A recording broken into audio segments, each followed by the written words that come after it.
अस्सलाम वालेकुम फ्रेंड्स, आप देख रहे हैं स्टार टेक्नोलॉजी 5G। आज की वीडियो में हम माइक्रो कंट्रोलर 8051 की रजिस्टर के बारे में पढ़ेंगे। तो चलिए वीडियो स्टार्ट करते हैं। रजिस्टर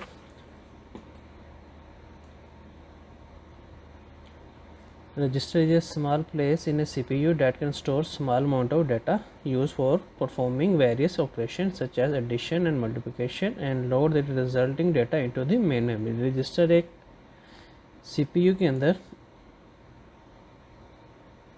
एक स्पेस होती है जिसके अंदर हम कोई भी डेटा को स्टोर कर सकते हैं, उसको रजिस्टर बोला जाता है।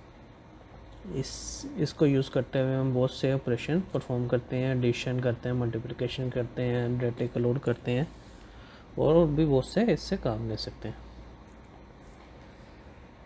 The vast majority of 8051 register are 8 bit. ये तो आपको पता ही है, 8051 की ज़्यादातर रजिस्टर जो सी हैं वो 8 बिट के। 8051 8 बिट का ही माइक्रो कंट्रोलर है। 8 bit register are shown from most significant bit D7 to least significant bit D0 तक। ये देखिए जैसे कि बताया हुआ है, ये D0 से लीस्ट सिग्निफिकेंट बिट और D7 पे मोस्ट सिग्निफिकेंट बिट होती है। ये 01 से लेके D0 से लेके D7 तक। With an 8-bit data type, any data larger than 8 bit must be broken into 8-bit chunk before it is processed। अगर आप 8051 के रजिस्टर को 8 बिट से बड़ा डाटा देते हैं, जैसा कि 16 बिट का देते हैं, तो उसको प्रोसेस करने से पहले उसको 8 बिट में डिवाइड करेगा और उसके बाद उसको प्रोसेस करेगा।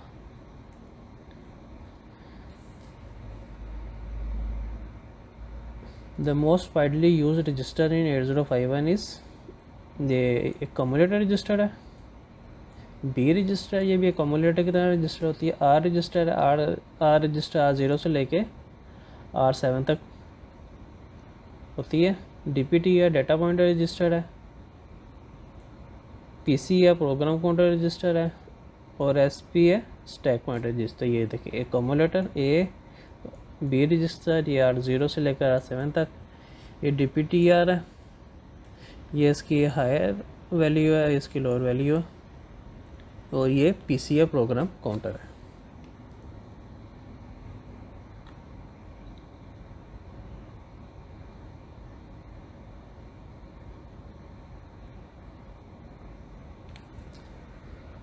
ये सबसे पहले ये आता है accumulator. Accumulator register is used for are arithmetic and logic operation. Accumulator जो यूज़ किया जाता है, जितने भी अर्थमेटिक और लॉजिकल ऑपरेशन है, तमाम के तमाम हम रजिस्टर यहाँ अकोमोलेटर यूज़ करते हुए परफॉर्म करते हैं। The B register is very similar to accumulator in the sense that it may hold an 8 bit value। The B register used only for 2 8051 instruction, multiple and divide। ये B register भी कम्युलेटर की तरह एक register होती है, लेकिन ये ज़्यादातर 8051 के दो ऑपरेशन में यूज़ होती है, मल्टीपल के लिए और डिवाइड के लिए। और ये भी 8 बिट की ही रजिस्टर है। The R register R register are a set of 8 register. R register जैसा कि पिछले स्लाइड में आपको बताया था, ये 8 रजिस्टर का एक सेट है। R0 से लेकर R7 तक ये 8 रजिस्टर का एक सेट है।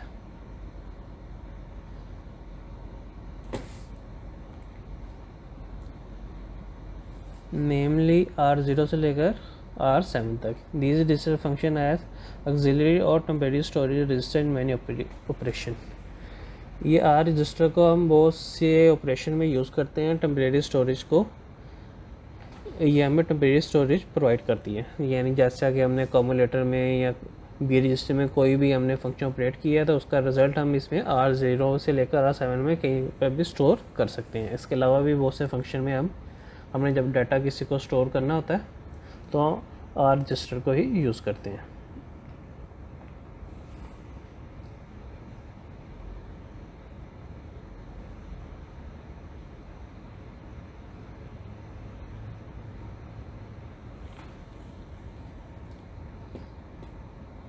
DPTR register, the data pointer register is the 8051 only user accessible 16 byte register.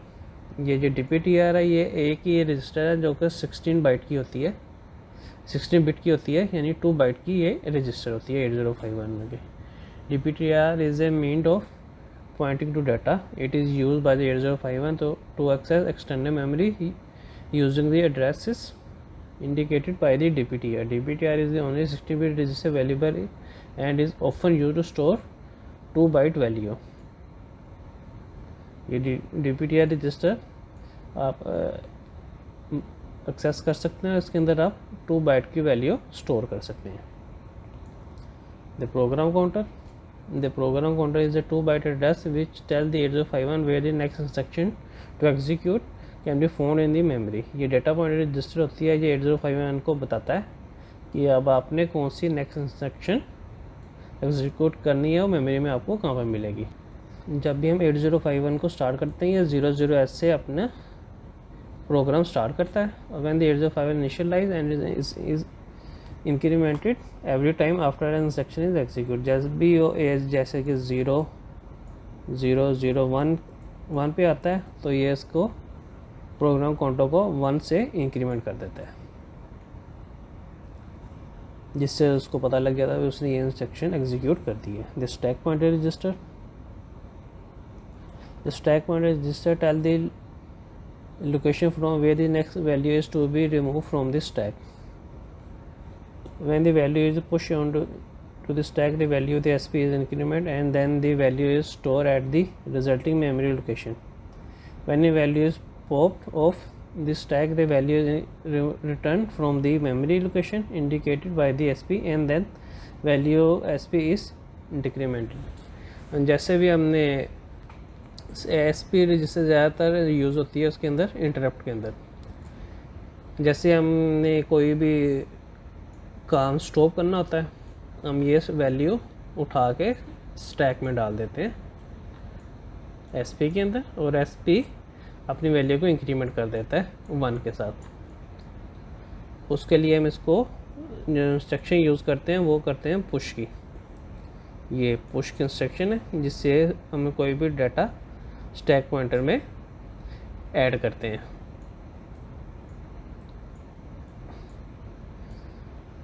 और ये SP उसकी इंक्रीमेंट को वैल्यू को 1 से इंक्रीमेंट कर देता है।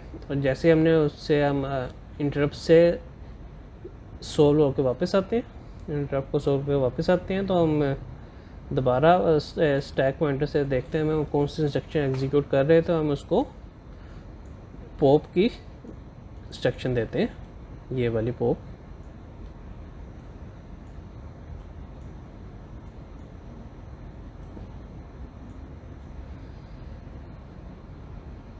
तो वो हमें स्टैक पॉइंटर बता देता है भी हम लोग इस जगह पे थे,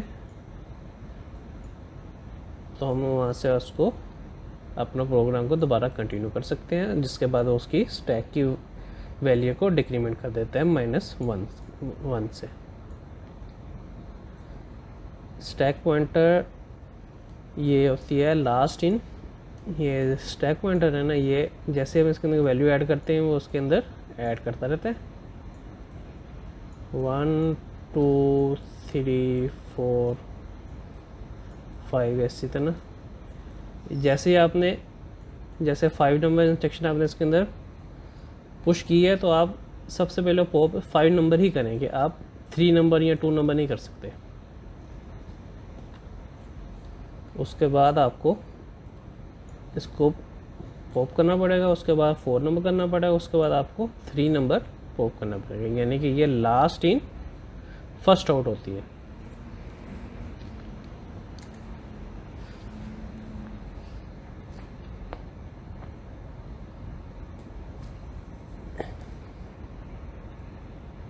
जी नेक्स्ट स्लाइड हमारे पास है रैम मेमोरी स्पेस एलोकेशन की है।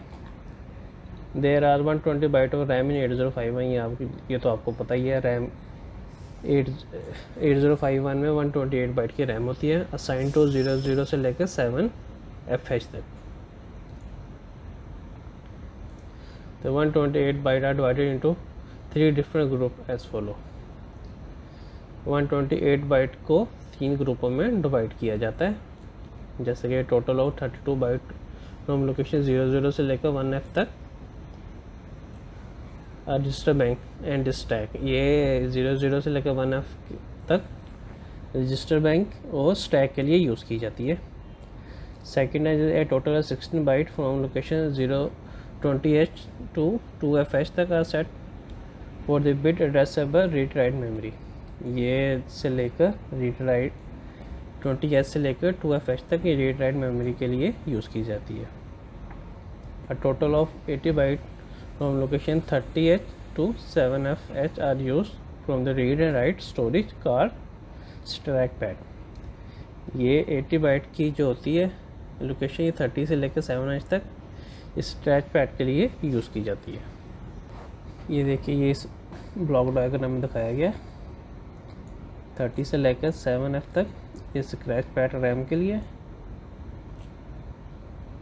20 से लेकर 2F तक बिट एड्रेसेबल रैम है, ये 1F से लेकर 18 तक रजिस्टर बैंक 3 है, 10 से लेकर 17 तक रजिस्टर बैंक 2 है, 08 से लेकर 0F तक रजिस्टर बैंक 1 और स्टैक पॉइंटर के लिए, 007 से लेकर 007 तक रजिस्टर बैंक 0 है। ये these 32 bytes are divided into 4 bank of register in which each bank has 8 register R0 to R7। ये रजिस्टर बैंक को 4 हिस्सों में डिवाइड किया गया, बैंक 0, बैंक 1, बैंक 2, बैंक 3 में, और हर बैंक को R0 से स्टार्ट हो गया R7 तक जाती है। तमाम के तमाम की ये देख सकते हैं आप।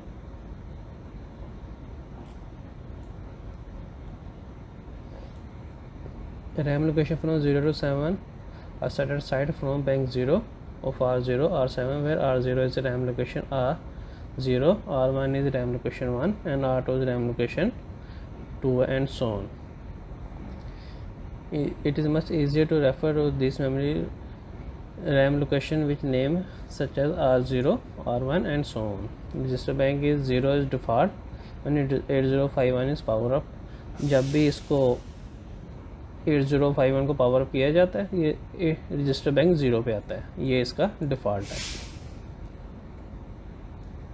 और ये हमारे पास स्लाइड ख़त्म होगी। नेक्स्ट वीडियो तक अल्लाह हाफिज़।